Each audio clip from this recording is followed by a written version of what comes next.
Estem a pocs dies del 14 de febrer, unes eleccions que recordem que es fan per imposició judicial, ja són les segones conteses electorals seguides a les que anem per imposició judicial,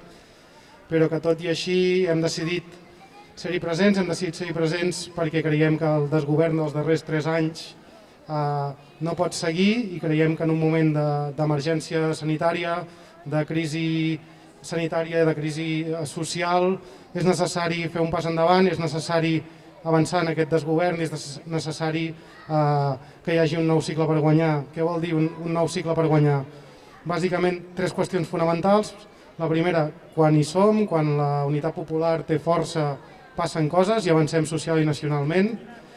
La segona, en aquest moment de crisi i emergència social, és necessari un pla de xoc immediat amb mesures com una renda bàsica o garantir el dret a un habitatge digne. La tercera, hem de començar a construir sens falta aquest nou país que volem i l'hem de començar a construir amb un àmbit públic robust, amb un àmbit que ens permeti guanyar sobiranies i en un àmbit que ens permeti des d'allò públic garantir no només els mínims per viure, sinó unes condicions de vida dignes. I tot això tenim clar que ho hem de batallar i que per poder-ho fer possible hem d'anar molt més enllà dels marcs autonòmics i els marcs estatals que només responen a uns interessos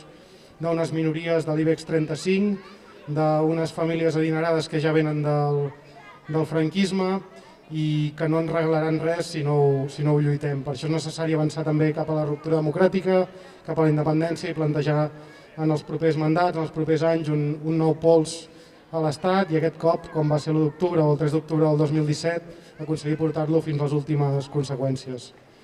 És per això que som aquí al carrer, que és per on passem, on anem i d'on venim,